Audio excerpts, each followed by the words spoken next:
Mode F, c'est le balado qui donne la liberté aux photographes audacieux comme nous d'assumer leur désir d'avoir une entreprise profitable dans laquelle ils vont s'épanouir. On veut célébrer les succès et l'abondance des talents d'ici, inspirer avec humour et confiance. Et te prouver que tout est possible. Allô, c'est Cathy Lessard. Et Annie Simard. Prépare-toi à popper le champagne. Surprise! Et qu'on se trouve drôle, hein? On est naturel, comme ça n'a pas de bon sens. Mais là, les gens qui sont juste à l'écoute se demandent, mais qu'est-ce qui se passe? Qu'est-ce qu'on a manqué? Mais vous avez tout manqué. Si vous n'êtes pas en visuel en ce moment, prenez 2 secondes pour vous rendre compte à quel point on est en caméra. Donc, on n'est plus seulement sonore, on est visuel maintenant. On a décidé de faire le grand saut. Hein? On a décidé d'être un petit treat visuel pour vous à la maison. Une petite collation. Oui. OK. Miam, miam, miam. Tu me connais, on va commencer comme ça, dès le départ, miam, miam. Ben ça part. Allô, ça met Annie? des allus, Cathy. Je suis vraiment contente de jaser. C'est une ère nouvelle qui se lance. Un nouveau départ. Ben oui, pour Mode F qui est dans un super bel espace. Hein? L'espace 1101 à Québec, sur près du chemin Sainte-Foy. Donc, on remercie l'équipe qui nous accueille gracieusement, peux-tu croire? C'est très, très cool. Fait que si jamais vous êtes photographe, vous avez besoin d'un espace pour shooter à Québec, c'est la place à être. Bon, la plug est faite, mais... c'est super lumineux, là, vous le voyez. Oui. C'est une belle journée, puis c'est vraiment un bel espace, très, très inspirant. Et c'est l'endroit où on va jaser de plein de choses. Dans le fond, le contenu de Mode F ne change pas. Hein? Non. On va jaser de plein de trucs en lien avec l'entrepreneuriat, la photographie, évidemment. Mais c'est ça. Alors, on a décidé de rajouter un petit glaçage visuel, mais sinon... Tout le contenu reste le même. Et cette semaine, on avait envie de jaser de site web, de présence en ligne. De présence en ligne, de réseaux sociaux, parce que on a vécu Ce n'est pas un workshop. On n'en est toujours pas revenu d'ailleurs, on va se le dire. On est toujours sur notre nuage de cet événement-là. Mais on avait envie d'aborder ça parce qu'il y a eu un beau petit débat qui est né à Ce n'est pas un workshop. Est-ce que le site web est obligatoire ou juste être présent sur les réseaux sociaux, c'était suffisant pour se faire connaître et reconnaître en tant que photographe ou en tant qu'entrepreneur web? Parce qu'on s'entend qu'à Ce n'est pas un workshop, on a des invités qui ne sont pas juste photographes nécessairement. On a des invités de tout acabit qui parlent aux photographes. Fait que des ça, conférenciers, oui. Exactement. Donc, un constat qui était venu de différents intervenants. On a des intervenants qui disaient « Mais oui, le site Internet, c'est important. » La priorité. La priorité, c'est la première chose à faire quand tu te pars en business. On a des intervenants qui étaient plus du genre à dire « Ben écoute, si t'es pas sur les réseaux sociaux, t'es nulle part. » Donc, on va essayer de partager tout ça aujourd'hui puis vous parler de notre vision parce qu'on s'entend qu'on a une opinion. Annie et moi, comme d'habitude. On est des femmes d'opinion fortes, solides. C'est souvent ça. Mais c'est comme dans tout, là. Tu sais, je pense que c'est jamais noir ou c'est jamais blanc. Il y a plein de zones grises. Quel est l'outil avec lequel tu te sens le plus à l'aise aussi pour jaser avec tes clients puis aller leur serrer la main? S'ils te connaissent pas, je pense que les deux se valent, là, mais pour différentes raisons. C'est ça, mais on est quand même toutes les deux d'avis que le site web, c'est quand même une justification professionnelle qui t'assoit dans le carré de sable des grands puis qui te permet d'avoir une place qui est officielle. Je pense que dès qu'on a un .com ou un .ca ou un .fr, le client, ça offre quand même une petite justification ou en tout cas une légitimité d'exister, d'être professionnel. Il y a un site web, donc ça doit être une vraie entreprise. Fait que déjà, d'emblée, s'ils ne te connaissent pas du tout... C'est la confiance, en fait. C'est que d'emblée, ils se disent, OK, il y a quelque chose de sérieux ici. Il y a son adresse courriel. Ouais, c'est pas un passant, là. Exactement. C'est la notoriété, en fait, que tu vas travailler en ayant ton site web. Surtout quand c'est un site web que tu as travaillé avec amour, qui est représentatif de ton image de marque, ben à ce moment-là, ça va frapper encore plus fort chez ton client potentiel qui va chercher un photographe pour son projet, que ce soit un photographe culinaire, un photographe immobilier, un photographe portrait, bref. Je pense qu'il y a un outil qui est très important qui fait en sorte que tu peux être trouvé aussi sur le web. Si tu n'as pas de site web, essaye de te faire trouver par Google. C'est tout un défi. Ça se peut, là. Google référence des fois des comptes Instagram, des pages Facebook. Ça va arriver dans le Google Photos aussi. Par contre, ça devient plus difficile vraiment de se tailler une place et d'essayer d'améliorer son là où on se situe en tout cas dans l'échelle des gens les plus référencés par Google. Moi, j'aime beaucoup parler du site Internet comme étant ta boutique physique, ou en tout cas ton espace dans lequel quelqu'un passerait sur la rue étant Google, voit l'affiche, voit le descriptif de l'entreprise et se dit « Hey, c'est ça, j'ai besoin. Hey, est-ce que je rentre pour voir qu'est-ce qu'elle offre, cette boutique-là? » Fait qu'en entrant dans ton site Internet, on rentre dans ta boutique et c'est à toi de décider les règles du jeu. C'est à toi de décider c'est quoi la couleur des murs, ça sent comment, est-ce qu'il y a une musique de fond qui joue? Comment il circule dans l'espace? Oui, exact. Il n'y a pas de musique en passant. Non, en 2025, c'est non. Mais parce qu'il fut un temps où c'était mais non, c'est non. En petite note, là, du clavier synthétique. Oh, OK. Alors, non, mais je veux dire, comment la personne se sent quand elle rentre chez vous? Est-ce qu'elle se sent accueillie? Est-ce que ça sent tout de suite ta couleur? Tu sais, justement, est-ce que tu es quelqu'un de très éclaté? Puis c'est la première chose que tu vas voir en mettant les pieds sur ton site Internet. Crime. Oh, wow, OK, c'est out of the box ici. Puis c'est ce que je capote. C'est parfait. Ou c'est plus subtil, c'est plus feutré. C'est plus classique. C'est plus classique, intemporel. Tu sais, là, après ça, votre style de photo va venir s'inscrire dans tout votre branding puis dans ce que vous allez présenter dans votre site Internet. Fait que, puis tu en as parlé, l'expérience aussi, la navigation, comment le site est facile. Est-ce qu'on s'y retrouve facilement? Est-ce que, si moi, je veux avoir les tarifs, c'est clair où je dois cliquer, où je dois passer par 24 millions de petits menus, où c'est écrit en petit dans le bas d'une page, cliquez ici pour avoir les tarifs, mais c'est impossible à trouver. L'expérience client va faire partie aussi d'un bon SEO, tu sais, on parle souvent de Search Engine Optimization, le fait que ton site est bien référencé par Google, mais le fait que ce soit une expérience agréable va aussi t'aider. C'est tellement important ce que tu viens de dire, Annie. Puis là, je t'entends à la maison faire « Ouais, mais là, ça va être une montagne énorme de travail, puis on se décourage, puis on procrastine la création d'un site Internet. » Et pourtant, c'est la première chose qui, selon moi, devrait être faite dans une entreprise. Moi, je fais vraiment partie de la gang qui pense que si tu n'as pas de site Internet, mais tu es full investi dans tes réseaux sociaux, demain matin, si tes réseaux sociaux se font hacker ou tu perds tes accès à tes réseaux sociaux, qu'est-ce que tu fais? Plus personne peut te trouver. Fait que moi, j'aime bien mieux. Soucie-toi pas de pas avoir une expérience optimale sur ton site ou que ce soit pas absolument ton image de marque, mais au moins construis-toi une base. Construis un one-pager, fait qu'un site Internet sur une page à la limite juste pour exprimer que tu es là, commencer à travailler tranquillement ton site web, plutôt que d'attendre que ce soit parfait puis de faire le big site, wow, incroyable, ça accroche, avec des animations, puis travailler avec la personne avec qui tu veux vraiment travailler qui va te coûter 10 000 $ construire un site parce que oui, ça se peut.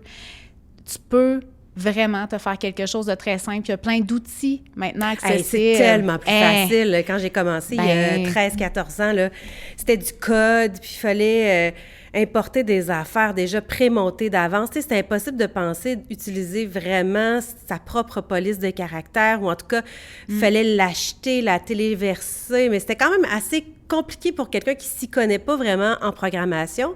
Maintenant, écoute... C'est du drag and drop. Tu sais, tu déposes quelque chose, tu vas le placer, c'est super intuitif. Puis comme tu disais, Cathy, better done than perfectly not done. Fait que tu lances quelque chose, tu sais, au pire, c'est pas exactement comme tu voudrais, mais tu vas le fignoler avec le temps. Tu vas pouvoir aller passer des heures là-dedans, mais tu jettes quelque chose sur le canevas puis tu te lances. C'est la paralysie de décision qui fait que souvent, tu passes pas à l'action dans plein de choses, mais entre autres, les sites Internet. C'est le fait que tu dises, OK, il faut que je choisisse la bonne plateforme d'hébergement, le bon fournisseur excuse-moi, là, je cherche mon mot parce que je ne suis pas une technicienne web aguerrie, mais... le CRM, dans le fond. Merci, oui, c'est ça. Le CMS. Oui, exactement. Tu sais, qui va héberger mon domaine, que ça va être le meilleur? Pose-toi pas trop de questions. Vas-y au plus simple, ce qui est le plus facile pour toi, puis au fur et à mesure, tu vas pouvoir migrer ton site Internet si jamais tu te mets à vouloir apprendre. Puis, exemple, là, le meilleur exemple que je peux te donner, c'est moi. J'ai commencé, il y a de cela 8 ans, à construire mon premier site web avec Wix, et je suis encore avec Wix. Et j'en sors très bien en référencement. 8 ans plus tard, à force de jus de bras et de SEO, je suis rendue que je sors très bien sur les résultats, mais j'ai commencé en faisant un site avec un logiciel qui m'a semblé facile. Il y a eu une courbe d'apprentissage, on se le cache pas, il y a toujours une courbe d'apprentissage. Mais le fait est que j'avais un site Internet, j'avais une vitrine et je lookais plus professionnel que quelqu'un qui laisse son lien vers son Facebook, moi, je vais être plate, là, mais être quelqu'un qui me cherche un photographe de mariage, puis je commence à fouiner, là, je te vois sur Facebook, OK, je te vois sur Instagram, OK, mais je vois pas, t'as pas de site Internet pour que je puisse te contacter, je suis pas convaincue que je vais te faire 100% confiance. Bien, si je te connais pas, c'est ça. Si je te connais pas, si ça vient oui. d'une référence d'une amie ou de quelqu'un, effectivement, là, déjà d'avance, la personne, ils vont peut-être même pas aller consulter ton site Internet, ils vont contacter directement par Instagram ou par Bien, puis Facebook. tant mieux pour toi. Tant mieux. Mais par expérience, là, les gens qui vont chercher un service un peu plus premium, fait que si tu veux charger plus cher, si tu veux être reconnu comme étant vraiment une référence, un professionnel, bien, ils vont vraiment aller chercher leur information avant de se lancer puis faire affaire avec toi. Donc, moi, c'est sûr que quand je cherche, tu sais, c'est drôle à dire, mais quand je cherche un plombier sur Google, bien, ça se peut que j'aille plus vers le plombier qui a une image de marque qui est claire, un site Internet, que les contacts sont très faciles, soit par téléphone, par courriel, que le plombier que je vois que c'est une page Facebook, puis c'est à moitié entretenu, puis les dernières le branding publications datent d'il y a longtemps. Il peut être très bon, mais ma confiance, ça ne sera peut-être pas accordée à cette personne-là. Mais absolument. C'est là-dessus que se base la confiance. Tu parlais tantôt des différentes plateformes, là, des CMS, qui peuvent héberger des sites web. Tu as parlé de Wix. On connaît aussi Pixie7 qui en offre. Puis c'est une plateforme qui est spécialement faite pour les photographes. Donc, vous allez retrouver déjà les liens pour créer un portfolio, pour avoir une page de contact. C'est déjà un peu pré-mâché pour les photographes, fait que ça peut être un super bon départ. WordPress, qui est comme, je dirais, la référence en matière de site web, où on peut ajouter plein de choses, puis de le rendre vraiment un peu plus custom, puis le faire peut-être aller à un niveau supérieur. On connaît aussi Squarespace. Showit, exactement. Il y a plein d'options possibles. Puis justement, tu sais, moi, WordPress, j'avais commencé à jouer dedans, puis j'ai fait « Oh non! Non, ça se passera pas! » Puis je me respecte encore là-dedans dans le sens où est-ce que là, je regarde pour peut-être le changer un jour. Mais tu sais, j'en ai un qui fonctionne bien, l'image est encore pertinente, les gens me contactent encore, donc ça sera pas ma priorité de le changer, mais ça me titille, puis là, je regarde plus pour du Showit. En ce moment, oui. Parce que je trouve qu'il y a des beaux templates. Puis c'est ça qui est le fun aussi, c'est que tu as plein de compagnies qui se donnent à fond pour vendre des templates qui sont professionnels, qui sont différents, qui sont uniques. Tu peux choisir, est-ce que tu veux quelque chose de plus classique, de plus hip? Plus dark ou plus airy, plus lumineux. Ou plus vintage. Fait que tu es capable d'aller chercher un site tellement facilement de nos jours. Absolument. Mais il n'y avait pas ça, moi, il y a 13 ans, quand j'ai bâti mon site Internet pour la première fois. Raison pour laquelle je suis avec WordPress, c'est qu'il n'y avait pas tant d'autres plateformes. Puis à l'époque, il fallait ajouter comme des plugins spéciaux, pro photo, qu'on payait des centaines de dollars. Tu sais, c'était quand même pas très accessible. Puis, tu sais, je parle de la création de sites web, Cathy, parce que c'est un sujet qui revient souvent quand on rencontre les photographes, entre autres dans le cadre de Ceci n'est pas un workshop, mais on entend souvent des gens dire « Hey, j'ai payé des milliers de dollars pour me faire un site Internet, ça fonctionne moyen. » Tu sais, puis c'est drôle parce qu'on prône souvent quand même l'idée de faire affaire avec des professionnels dans leur domaine, de donner à contrat, de soumissionner à l'externe des sous-traitants qui peuvent faire des choses pour nous qui sont soit trop compliquées ou qu'on n'a aucun intérêt à apprendre, là. Fait que ça se peut aussi. La seule chose que j'aimerais spécifier, puis peut-être mettre les gens en garde, c'est d'avoir toujours une clause quand même d'accompagnement là-dedans. C'est-à-dire, genre, je t'engage pour faire mon site web, mais une fois que ça va être monté, fait, je veux absolument qu'on ait ensemble une séance où on va faire le tour de la plateforme pour que je puisse, moi, avoir les clés de la propriété. C'est que tu as rénové ma boutique, tu l'as mis comme je la voulais, mais moi, je suis la propriétaire. Donc, je veux être capable, si je veux changer un rideau, si je veux changer un titre, si mes tarifs changent... Tu vas ajouter des photos? Je veux faire ce que je veux dans ma boutique. Fait que explique-moi, puis je veux que tu m'accompagnes quand va être rendu ce moment-là, je veux que ça fasse partie du service que tu vas m'offrir. Puis si une compagnie vous dit non, malheureusement, il va falloir à chaque fois que tu veux faire une modification sur ton site, passer par moi. Oui. Cours, parce que c'est des sous. D'abord, ça monte très vite. Puis, en plus, d'avoir la possibilité en tant qu'entrepreneur de tourner notre bateau, notre petite chaloupe, puis d'être fluide, d'être flexible, de pouvoir être mobile, puis d'offrir un service qu'on n'offrait pas hier, mais que là, aujourd'hui, j'ai une idée de génie, puis je veux le mettre sur mon site Internet. Bien, c'est ça qui va faire qu'en tant qu'entrepreneur, tu vas avoir une entreprise qui est viable, c'est que tu es capable de de bouger puis de moduler tes affaires en fonction de la demande, du moment, d'une COVID, d'un président des États-Unis qui a viré sa tête. Fait que, tu sais, genre, ouais, c'est ça. Impossible. Ça, c'est la pure folie. T'as de l'imagination? Mais t'as tellement raison, Annie, puis ça m'apporte à dire, tu sais, nous, on est très vendus, là, vous le voyez, on passe pas à côté. Pour nous, c'est un incontournable, le site Web.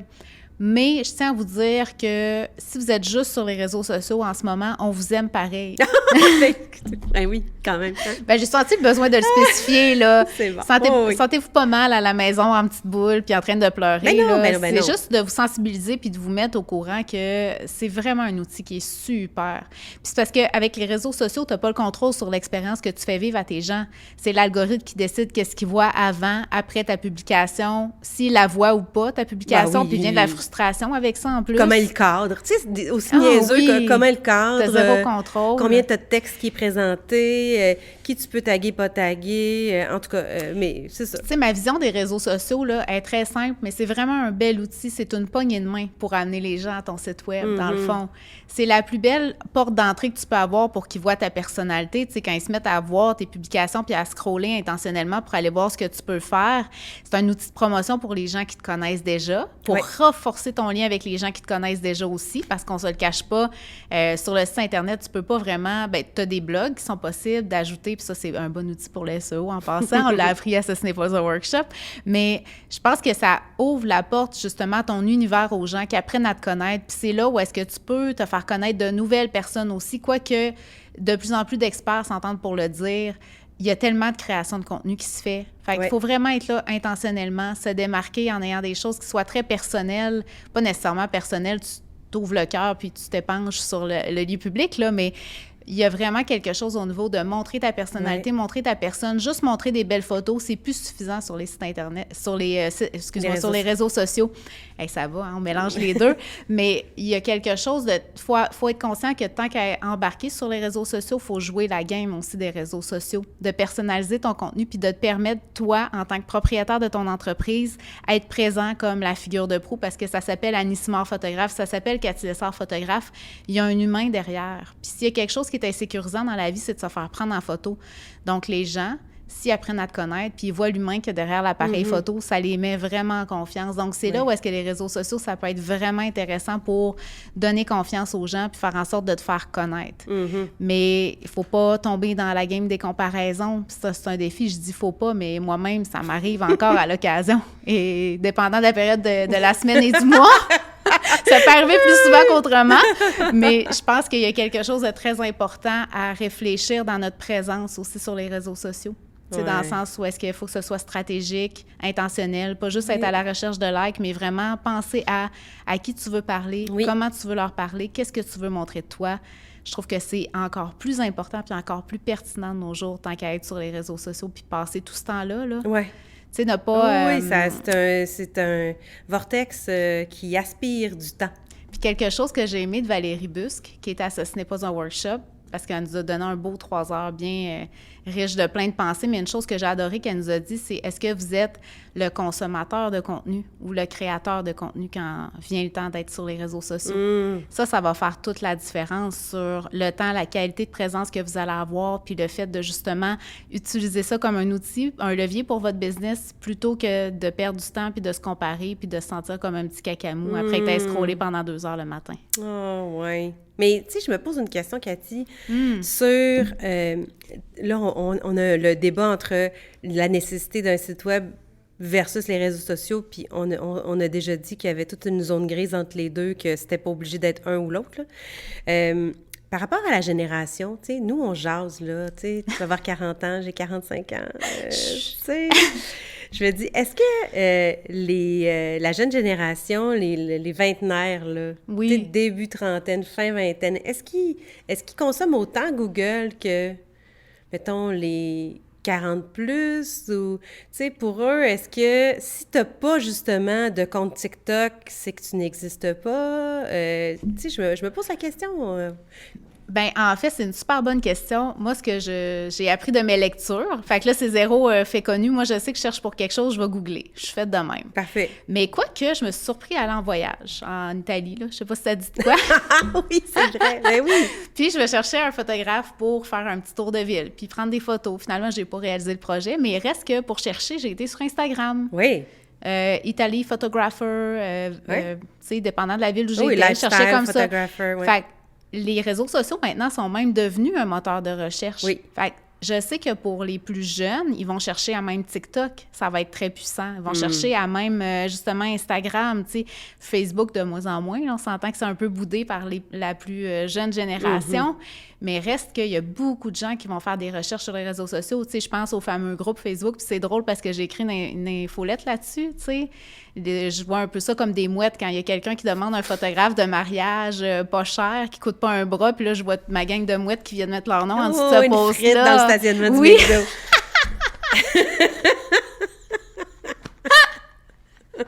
C'est pile ça. Fait que là, je me dis, ouais, OK, fait que là, mais je le vois que c'est une autre génération qui font leurs recherches comme ça dans des groupes de futurs mariés, tout ça. Puis t'as des gens qui sont à la recherche de trends, justement, d'idées, d'inspiration. Je pense que ça change un peu la donne, mais je pense qu'il y a encore une grosse place aux recherches Google. Puis tu sais, si je te trouve sur Instagram, je pense que de plus en plus, toutes les générations ont un peu le réflexe de faire « OK, j'ai trouvé sur Instagram, je vais aller voir qu'est-ce que ça dit dans les reviews Google. » De là, l'importance de demander des reviews aussi aux gens qui viennent nous voir, tu sais.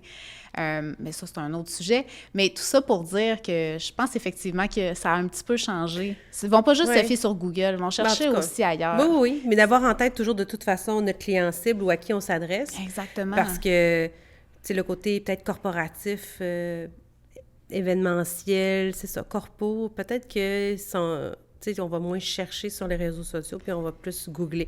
Encore là, on va chercher, c'est drôle à dire, mais le corpo, souvent, moi, ce que je me rends compte, c'est qu'ils cherchent plus de bouche à oreille. Bon, regardant à l'interne, est-ce qu'il y a quelqu'un qui connaîtrait quelqu'un qui connaît un photographe, tu sais? Oui, c'est vrai. Fait qu'il y a plein de façons. C'est juste qu'il faut se poser la question, notre clientèle est où? C'est sûr que si ta réponse est sur Google puis t'as pas de site Internet, ça va mal à la shop. Si ta réponse est sur TikTok puis t'as genre 2 vidéos... Moi, j'ai commencé ça, là, en tant que jeune quarantenaire, j'ai dit que j'allais faire le TikTok. J'ai bien du plaisir. Wow! Mais... je vais m'abonner. Écoute, faut que tu t'abonnes. C'est excellent. Non, pour l'instant, c'est correct, là, mais j'expérimente, mais j'ai du plaisir à expérimenter. Il y a différentes choses qui sont le fun. Comme Instagram, je trouve on se casse la tête à avoir un feed parfait. Mais là, de plus en plus, il ne faut plus avoir un feed parfait, puis on peut faire ça déconstruire moi, je trouve ça creepy, je trouve ça très anxiogène, un feed parfait. Ouais. Et que je manque d'air, là. Bien là, c'est ça. Il faut voir aussi à lâcher prise, puis à pas faire parfait tout partout. T'sais. Ben non. C'est comme te dis en anglais tantôt, je répéterai pas la phrase parce que tu l'as si merveilleusement better dit. done than perfectly not done. Bravo, c'est ça. Fait que... Mais on a parlé un petit peu tantôt, puis pour l'expérience sur les réseaux sociaux, dans le sens où, tu sais, le cadrage des photos, l'algorithme et tout ça, puis il me semble qu'il y a un éléphant dans la pièce, c'est-à-dire, qu'est-ce qui décide? Et puis là, vous pouvez le voir sur les caméras s'il y a réellement un éléphant dans la pièce, mais quand Meta ou quand Facebook ou quand TikTok, qui est régi en Chine, décide d'être banni de certains pays ou décide de fermer ou décide de fermer ton compte, puis là, tu n'as plus accès, c'est la panique à bord, tu dis, alors que tu as tout mis ton énergie là-dessus. Des collègues photographes qui nous annoncent du jour au lendemain que leur compte a été hacké, ils ont perdu leur page, leurs 5000 abonnés, anxiété totale. Oui. Si ton modèle d'affaires repose que sur une méthode d'acquisition de clients, ça ne marche pas. Oui, peu importe laquelle, dans le fond, tu as raison. Oui, exactement. Là, mais tu as raison, puis c'est encore pire pour les réseaux sociaux parce qu'il n'y a aucune façon de rejoindre. Tu sais, Meta, là, c'est comme une entité de... Essaye de rejoindre quelqu'un au service à la clientèle, Meta, là. Puis moi, j'ai le petit rond bleu en me disant que j'ai une semi-sécurité, mais je suis même pas sûre, j'ai pas testé. Non, teste-le pas non plus. Je penserais pas. Non, je veux pas tester, là. C'est pas ça mon but. Je vous aime fort, mais je vais pas faire des tests juste pour vous prouver quelque chose sur le podcast. Mais oui, tu sais, je veux dire, tu peux pas t'assurer, si tu as tous tes œufs dans le même panier, ton panier il tombe à terre, tes œufs cassent, là. Oui. T'en as pas de backup, là. Ton entreprise à foire. Mon Dieu. Oui, c'est très... Ouais. En bon québécois, là, ça foire. Je suis tellement articulée. Fait que, hey, on conclut cet épisode en se disant que, selon nous, Ouais. le site Internet est essentiel et c'est... On assume complètement cette opinion-là. C'est ta maison, t'es propriétaire, tu fais ce que tu veux, tu mets la clé dedans quand tu veux, si tu décides de fermer, t'as de l'air professionnel. Puis c'est pas si dispendieux, hein, en même temps, là, l'hébergement d'un site web qui inclut une adresse qui va pas se finir par hotmail ou gmail.com. S'il vous plaît. S'il vous plaît. S'il vous plaît. Bien, la même chose avec ton site Internet, c'est renardphotographie.pixel.com, c'est non. Non, ça se pourra pas non plus. Ça va pas t'aider dans On ton est SEO, dur, de toute là, façon. Mais le courriel, là, c'est sûr que ça pourra pas être 1, 2, 3 family. Cathy Lessard 27 à commercial@gmail.com, là, ça se passe pas. drôle de pet. Mais c'est parce que ça coûte pas assez cher pour pas l'avoir. Tu sais, c'est même pas 200$ par année avoir un hébergement avec un site web, avec, tu sais, le service à la clientèle. Ton site plante, là, moi, ça m'arrive 1 fois ou 2 par année, là, comme par hasard. Je dis, je vais aller voir mon site, puis là, il est plus là. Panique à bord. Et service à la clientèle de feu, donc bonjour. Il est de retour. Ouais, qu'est-ce qui se passe? WhatsApp, quel sapin? Et voilà. On me dit, oui, non, tout est beau, ça devrait être revenu. Merci, bonne journée. Voilà. Je trouve que c'est une conclusion parfaite. Genre, merci, bonne journée. Merci d'avoir été à l'écoute, gang! Merci! Salut! Merci d'avoir été avec nous pour Modef, le podcast pour les photographes qui célèbrent leur succès. On a hâte d'échanger avec toi. Retrouve-nous et abonne-toi sur ta plateforme de podcast préférée pour ne pas manquer le prochain épisode. On t'invite aussi à nous suivre sur Instagram à ModF Podcast. Cheers!